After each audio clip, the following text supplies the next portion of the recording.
biyamini wa hasibni hisaban yasira. Ya Allah, berikan aku kitabku dengan tangan kananku. Kenapa kita minta diberikan kitab dengan tangan kanan? Karena di dalam ayat Al-Quran dan hadis Nabi juga diceritakan, nanti rapot manusia itu akan dibagikan. Sebagian orang menerima dari depan dan kanan, sebagian menerima dari kiri dan belakang. Kalau yang depan dan kanan berarti orang-orang baik, kalau dari kiri dan belakang berarti orang-orang tidak baik. Na'udzubillah. Jadi rapot yang ranking-ranking terhormat memberinya. Rapot yang sudah merah-merah itu ada dari kiri dari belakang. Na'udzubillah. Jadi waktu kita mencuci tangan kanan, minta ya Allah nanti kitab rapot ke di akhirat itu berikan melalui tangan kanan. Wa hasibni hisaban yasiran, dan hisablah nanti aku dengan hisab yang cepat, yang sebentar, ringan. Wa inda ghasil yadil yusra, dan saat membasuh tangan kiri, Allahumma la tu'tini kitabi bishimali. Allah, jangan berikan nanti buku rapotku di kiriku, wala min wara'i dhahri, juga bukan dari belakang. Dan jangan dihisab yang lama-lama ya, hisabnya itu bisa sampai ratusan tahun. Alhamdulillah. Wa inda masir rasi, dan saat mengusap sebagian kepala, atau tadi sunnahnya seluruh kepala diusap dari bagian depan, dua tangan ke belakangnya.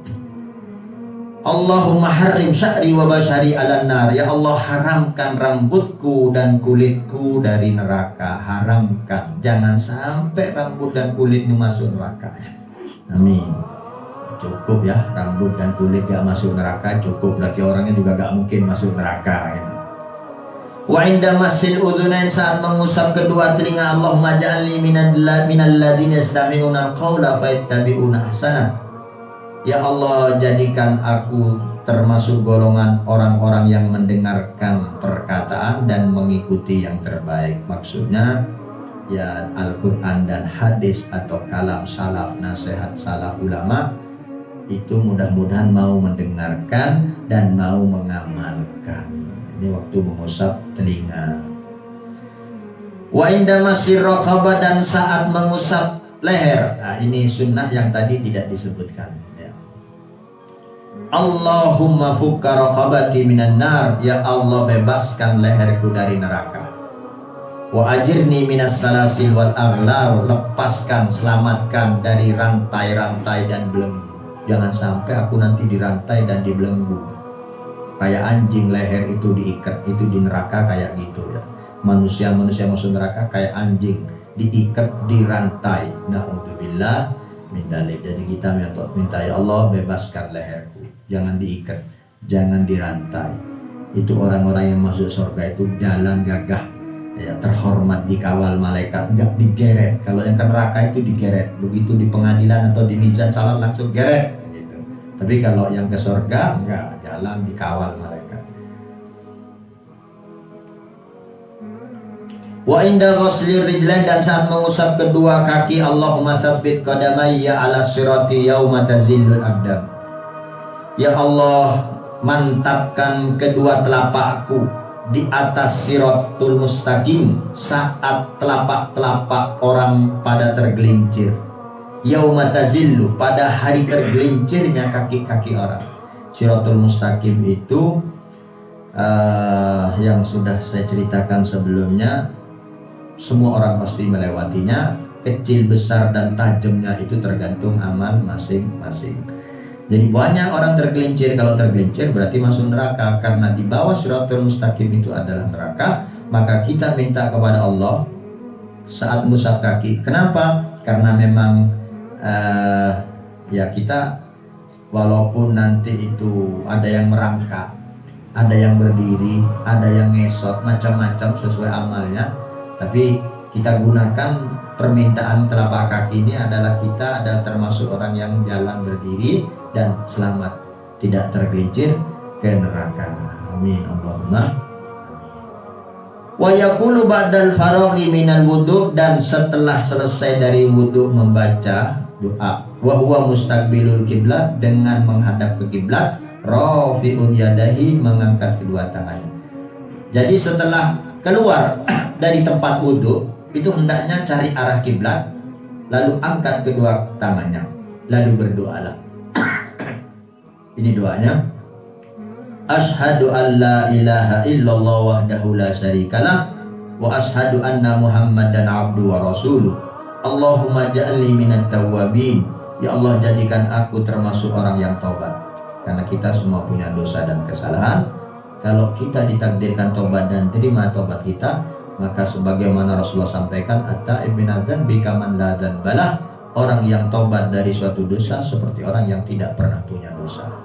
Tapi kalau diterima taubatnya oleh Allah Subhanahu wa taala, maka kita mohon setiap selesai wudhu, setelah selesai syahadat, kita berdoa, Allahumma ja'alni minat tawwabin waj'alni minal mutatahhirin, dan jadikan kami termasuk orang yang selalu bersuci, suci zahir dan batin. Waj'alni min ibadika sholihin, jadikan kami dari golongan hamba-hambamu yang soleh. Kalau soleh itu sudah pasti enak dunia dan akhirat. Innama yatawallahu sholihin. Allah itu sudah mengurus segala macam urusannya untuk orang-orang yang soleh. Jadi orang soleh itu rezekinya gampang. Paling tidak namanya soleh. Insya Allah mudah-mudahan kita semua termasuk hamba-hamba Allah yang soleh. Rizkinya Allah yang akan ngurus, ekonominya, kehidupannya, semua Allah ya tawalla, Allah yang akan menguruskannya.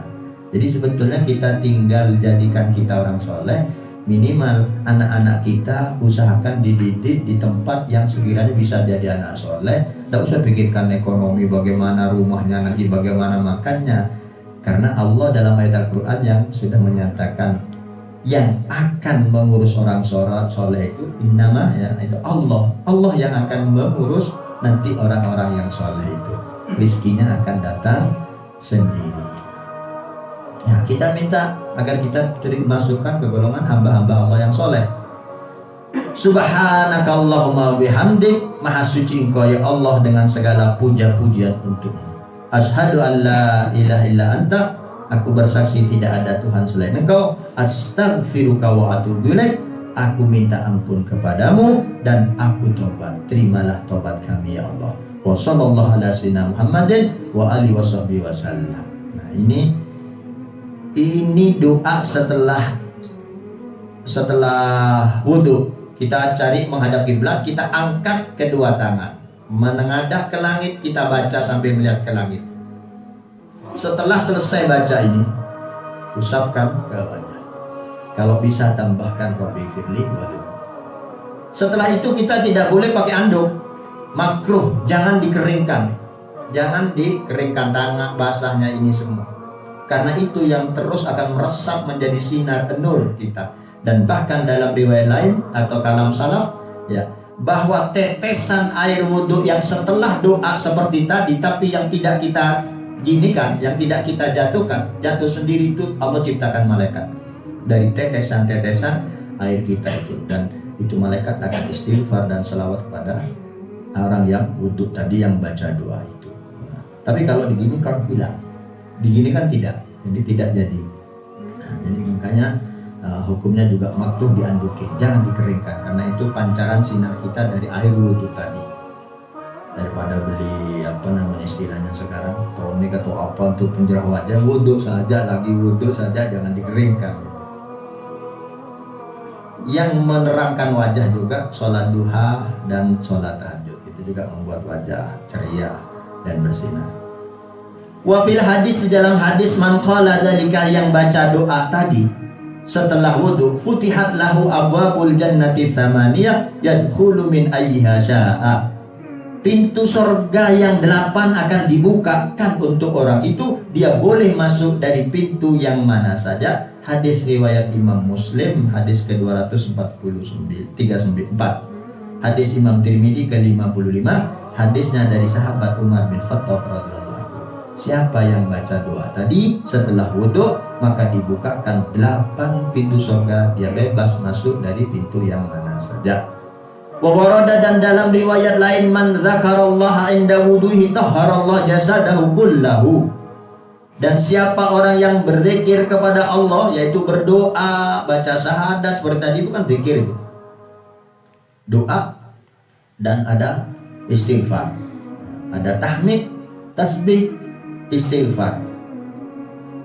Barang siapa yang saat wudhu, yaitu sudah selesai wudhunya baca doa itu atau berzikir, tahharallahu jasadahu kullah, maka Allah akan sucikan seluruh tubuhnya. Jadi anggota-anggota tubuhnya seluruhnya itu akan dibersihkan, disucikan. Wa man lam yadhkur lam yutahhar minhu. Kalau tidak berzikir tidak disucikan illa ma'asabul ma, kecuali yang terkena air wudhu tadi saja. Kalau tidak baca tetap dibersihkan, disucikan Allah, tapi yang cukup terkena air wudhunya saja. Tapi kalau zikir seluruh tubuh yang tidak kena, tubuh badan kita semua yang tidak kena air wudhu pun akan disucikan oleh Allah Subhanahu wa taala. Dzakarahul Ghazali fil Bidayah, disebutkan oleh Imam Ghazali dalam kitab Bidayatul Hidayah. Juga hadis riwayat dari Imam Darqutni dari hadis Abi Hurairah radhiyallahu anhu dan lain sebagainya. Itu hadisnya tadi. Yaitu manfaatnya atau faedahnya doa setelah wudu. Kita lanjutkan sekarang bab al-ghuslu mandi. Karena kita sholat itu syaratnya harus suci, toharo minal hadatsain, dari dua hadas, asghar wa akbar, kecil dan besar. Masalah hadas kecil, apa sebabnya hadas, bagaimana cara menyucikan hadas, sudah selesai. Sekarang hadas besar, al-ghuslu mandi. Al-ghuslu huwa sayalanul ma'i ala jami'il badani biniyatin makhsusah. Mandi itu adalah mengalirkan, meratakan, mengalirkan air ala jami'il badan, ke seluruh tubuh, biniyatin makhsusah, dengan niat khusus, yaitu niat raf'ul hadas akbar. Wa yajibu ala zakari wal untha bil janabah. Mandi ini wajib bagi orang laki dan perempuan kalau junub. Wahya tahsulu bi ahadi amrayn. Junub itu bagaimana? Itu terjadi kalau terjadi dua hal. Dianggap junub kalau terjadi dua hal. Pertama bi khurujil mani, karena keluarnya mani, laki maupun perempuan. Kedua, au bil mujama'ah fil farji, yaitu hubungan badan suami istri. Itu kalau sudah alat kelamin laki bertemu dengan alat kelamin perempuan, maka yang laki dan perempuan junub. Jadi salah satu, keluar mani tidak keluar mani, kalau yang kedua ini adalah junub. Kalau yang pertama keluar mani, hubungan tidak hubungan, mimpi atau menghayal, itu wajib mandi.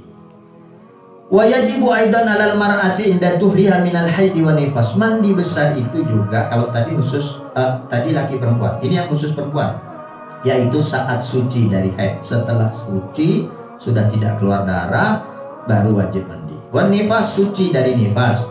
Wa minal wiladati, nifas itu darah yang keluar setelah melahirkan. Kalau wiladah itu melahirkan. Keluar darah tidak keluar darah, pokok melahirkan bayi tidak keluar darah, tidak nifas. Ada sebagian wanita tidak nifas seperti Sayyidatuna Fatimah Zahra radhiyallahu anha, tetap wajib mandi untuk menyegarkan, mengembalikan kembali, memulihkan kembali tenaga yang sudah hilang tadi. Ya.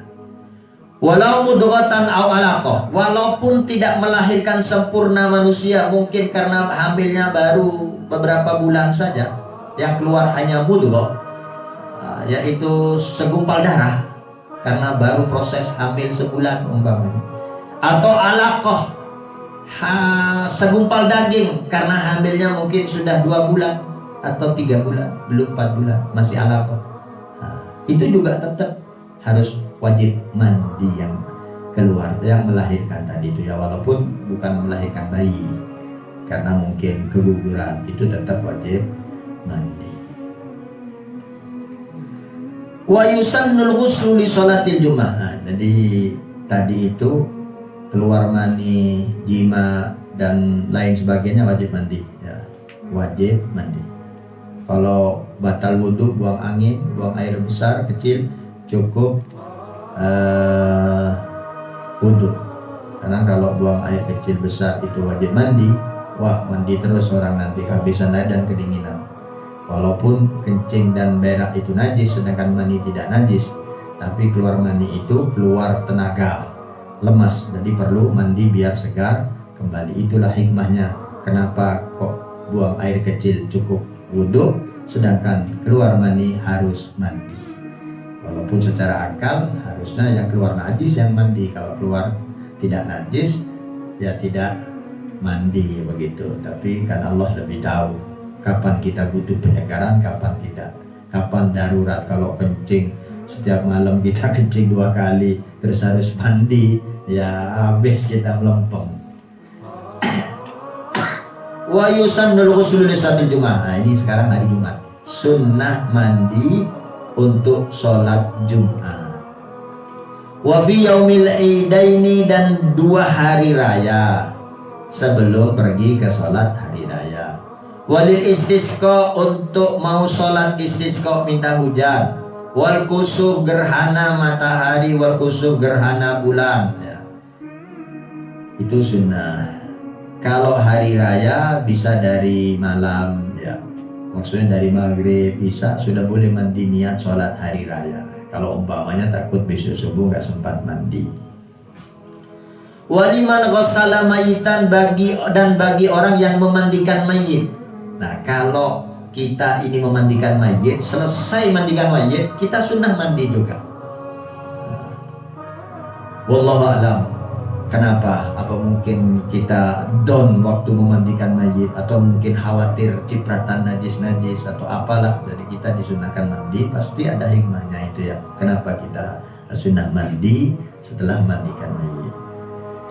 Walil kafiri da aslam, orang kafir begitu masuk Islam ya, baca syahadat selesai silakan mandi. Nah, kalau orang kafir ini bukan sunnah. Sunnahnya untuk orang kafir memang mandi, tapi setelah itu harus mandi wajib, mengkodoi semua ya. Selesai. Karena kenapa orang kafir kok sunnah mandi? Ya karena mungkin kemarin-kemarin junub gak mandi-mandi, namanya orang kafir. Ya mandi mungkin, tapi bukan mandi niat raful hadatsil akbar. Makanya begitu masuk Islam sadar mandi. Walil majnuni wal mughma ala ila afaqa, orang gila kalau sudah sadar mandi. Gak sadar pun kalau kita bisa mandiin, biasanya lebih baik kondisinya orang gila yang dimandi ya. Wal mughma alaih, orang pingsan begitu sadar sunnah mandi. Jadi mengembalikan mungkinnya penyegaran. Wa afdaluha ghuslul jum'ati, dan paling afdolnya mandi Jumat. Dari mandi-mandi itu yang paling afdolnya mandi Jumat. Mandi Jumat itu dulu wajib. Awal-awalnya diwajibkan oleh Allah bagi orang yang sudah baligh, itu wajib mandi Jumat.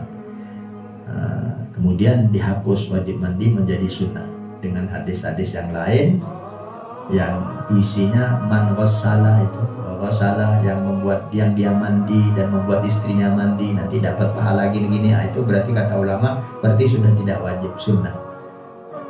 Tapi bagi yang awal-awalnya wajib. Kenapa diwajibkan? Dulu itu jarang mandi, sedangkan Jumatan tuh mau kumpul ratusan orang. Kalau 1 minggu gak ada yang mandi, otomatis aromanya mengganggu kehusuan sholat. Makanya disunahkan mandi. Bahkan kayak Sayyidina Ali dan istrinya beliau itu tidak keluar rumah kalau Jumat karena tidak punya baju, dicuci. Cuci sebentar kering, saking panasnya baru dipakai baru Jumatan. Nah, pernah Sayyidina Ali itu juga Jumatan, istrinya waktu ada tamu tidak bisa terima tamu karena bajunya nggak ada dipakai Sayyidina Ali untuk sholat. Jadi begitu, luar biasa mereka ya. Nah, dulu wajib mandi itu. Nah, sekarang sunnah karena sekarang orang sudah sering mandi dan sudah ada parfum ya. Wa yadkhulu waqtu abitulil fajr, masuk waktu sunnah mandi Jumat itu mulai terbit fajar. Jadi boleh sudah begitu subuh sudah boleh mandi niat mandi Jumat. Ya kalau mandi junub, ya mandi junub raful hadas, ya kemudian begitu kedua ketiga kalinya silakan niat mandi Jumat. Niat mandi Jumat pun pokoknya sudah mandi itu sudah masuk dapat pahala. Seperti hadis yang saya bacakan tadi, man ghassala wa ghassala, itu kan dari mandi besar ya. Siapa yang mandi dan membuat istrinya mandi, berarti ada sesuatu itu ya. Wa ta'khiru ila iradatir rawahi afdal. Dan kalau ditakhir sampai hampir berangkat ke masjid itu lebih afdol. Tapi bukan berarti jam 11 mandinya, enggak. Ya maksudnya jangan habis subuh lah. Ya nanti sudah kapan dia mau berangkat, jam 9 umpamanya dia mandi berangkat. Biar apa? Biar masih seger di masjid gitu ya. Apalagi sekarang kalau semuanya mandi, pakaiannya bersih, ya nggak ada virus dan bakteri. Apalagi di masjid Allah, fi buyutillah, tidak akan ada virus masuk ke rumah-rumah Allah. Wa yakhruju bil yasmin salatil Jum'ah, dan hendaknya keluar dari masjid selesai sholat Jumat itu keluar bil iyas. Maksudnya merasa, kalau iyas itu arti aslinya putus asa. Jadi ya seperti lemes, seperti bagaimana gitu ya, tadi sudah senang di masjid, banyak amal-amalan yang bisa dilakukan dari pagi, kan sunnahnya itu pagi-pagi kalau Jumatan itu sampai selesai Jumat. Sepertinya kita merasa kurang gitu ya, merasa sedih, bukan merasa senang. Wah alhamdulillah lagi belajar sunnah khutbah ya akhirnya lebih marah gitu. Furudul ghusli wa sunanuhu, fardunya mandi dan sunnah-sunnahnya mandi. Furudul ghusli, fardunya ta'mimu jamil badan bil ma, meratakan semua atau seluruh tubuh dengan air. Jadi intinya mandi besar itu ya pokoknya seluruh tubuh basah. Entah dengan nyemplung, entah dengan disemprot, entah dengan canting, pokoknya basah seluruh tubuh. Sekali cukup, yang penting basah. Itu fardunya. Ma'aniyatin, tapi harus disertai niat raf'il hadasil akbar, yaitu menghilangkan hadas besar. Au fardil ghusli, atau niat mandi fardu, mandi wajib, atau bisa istibah, niat listibah di furudis sholat, untuk niat supaya boleh sholat fardu. Sama berarti menghilangkan hadas. Itu termasuk wudhu, nggak usah wudhu lagi itu belum. Yang penting waktu selesai mandi kita nggak nyentuh kelamin kita, ya sudah, kita tidak usah wudhu lagi, tidak kentut, tidak kencing, berarti kita tidak usah wudhu, cukup dengan mandi. Wa yajibu isolul ma'i ila batin syaril kathif, dan harus air tadi sampai ke bagian dalamnya rambut al-kathif yang lebat. Nah, orang yang gondrong-gondrong mandinya harus banyak air yang dituangkan ke kepala, atau nyemplung saja di sungai, tapi kalau itu lebih enak ya, karena harus basah semua.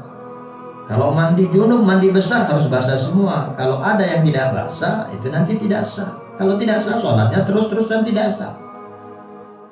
Wa ma tahta kulfatil aqlaf, dan apa yang di bawahnya ujungnya alat kelaminnya orang laki yang tidak disunat, itu harus dibersihkan. Kalau yang tidak sunat, kalau sudah sunat sudah bersih. Wa tajibu izalatun najasah, wajib dihilangkan najis-najisnya dulu kalau memang ada benda najis. Awalan, terlebih dahulu, ingkanat ainiyah, jika najis ainiyah. Kalau najisnya berbentuk benda, kayak darah yang nempel, atau kayak kotoran yang ada kelihatan, atau najis-najis lain, ya harus dihilangkan dulu baru mandi. Kalau tetap ada najis, mandi berkali-kali pun ya tetap belum sah nantinya. Bersihkan dulu baru mandi. Walam tazul bi ghuslatin wahidah, kalau najis aniyahnya tadi tidak bisa hilang dengan satu kali mandi. Kalau hilang berarti nggak apa-apa, mandi kedua ketiganya sudah menyucikan, berarti mandi ke pertamanya hanya menghilangkan najis. Tapi kalau tidak bisa, sudah mandi tetap ada, ya harus dihilangkan, ambil sabun, ambil sikat, gosok di darah sampai habis. Wa illa, kalau enggak, kafa ghuslun wahidun, bisa cukup satu kali mandi lil hadasi wan najasi, untuk mengangkat hadas, menghilangkan najas sekaligus menghilangkan najis. Wa yusannu, dan disunnahkan ayyabda al-ghasilu, memulai orang mandi bisiwaki, dengan siwak. Sama tadi wudu sunnah siwak dulu, mandi juga sunnah siwak dulu. Wa ghasilil kafain, mencuci kedua tangan, juga sama cara mencucinya di luar bak mandinya. Summa yalsilu farjahu wa ma hawalaihi min qadarin, kemudian mencuci alat kelaminnya dan sekitar alat kelaminnya dari kotoran-kotoran yang ada, bersihkan dulu. Summa yatawadda, kemudian baru wudu'a uli sholat, seperti wudu orang mau sholat. Summa yufidul ma'ala rasi, kemudian baru menuangkan air di atas kepalanya. Summa ala ma'akbala minas sakil aiman, ya kalau pakai shower enak, tinggal shower lalu tangan kita gosok kemana-mana, nyela-nyelai rambut kita atau seluruh tubuh, termasuk bagian dalam telinga, semua harus rata. Tsumma ala ma'akbala, kemudian bagian depan kita siram minas sakil aiman dari bagian kanan. Kalau pakai canting ya, kanan dulu, bagian depan. Tsumma ala ma'akbar, kemudian kanan bagian belakang. Tsumma ala ma'akbar min sakil aisar, kemudian bagian depan bagian kiri. Tsumma ala ma'akbar minhu, kemudian kiri bagian belakang. Yukarriru dzalika kullu salasa marrat, diulangi masing-masing 3 kali. Depan 3 kali, belakang 3 kali, kiri depan 3 kali, kiri belakang 3 kali ya. Ma'a ta'hudil ma'atif, serta dengan memperhatikan sungguh-sungguh atau meratakan bagian lipatan-lipatan. Nah ini di apa namanya, lengan, di paha, di bawah lutut. Kalau yang gemuk ya di lipatan-lipatan perut, di sini semua harus pusar, semua telinga, hidung harus dibersihkan, dibasahkan semua. Wa mura'ati dalki, sambil menjaga agar sambil ditekan. Nah, tekan. Jadi bukan cuma dikucurkan saja, tapi ini sunnahnya ya, sunnahnya. Jadi kalau nyemplung bisa, disiram bisa, tapi harus hati-hati, harus sambil diusap supaya rata semua. Jangan sampai ada sesuatu yang tidak kena air. Wa tahlil fi kulli marrah, juga menyela-nyelai. Pertama celai-celai tangan, kaki, nanti juga lagi celah-celah lagi, atau telinga lagi, pokoknya hidung lagi. Kalau 3 kali ya berarti masing-masing 3 kali. Wa fil hadis, dalam hadis Rasulullah bersabda, tahta kulli sya'ratin janabatun, di bawah setiap helai rambut atau bulu-bulu yang ada di wajah, di tubuh itu semua junub. Jadi harus dibersihkan, di jenggot, di rambut, di manalah, itu harus basah semua. Karena dianggap junub semua itu. Faghsilu sya'rah wamkul basar, dan basuhlah rambut atau bulu-buluan semua dan bersihkan kulit. Jadi harus merata semua kulit, harus diusap ya, harus diusap. Dan tidak boleh potong kuku sebelum mandi. Nah, ada hadis yang anggota badan itu tidak ikut mandi besar akan dimasukkan ke neraka. Nah, bahaya itu ya. Khususnya junub. Junub itu tidak boleh potong rambut, tidak boleh rambut jatuh, tidak boleh potong kuku ya. Karena itu waktunya singkat, kita harus segera mandi. Lain dengan haid, memang nunggu 1 minggu, atau nifas nunggu 40 hari. Itu ada udur, tapi sisiran silakan ditaruh rambut sisirnya. Nanti kalau sudah mandi besar harus diikutkan, diniatin dimandikan mandi besar. Potong kuku jangan dulu, tahan. Kalau rambut darurat kan, tidur di kasur, di bantal diambil. Tapi kalau kuku kan maksudnya bisa dijaga, jangan digigit, jangan dipotong, tunggu sampai mandi baru dipotong gitu.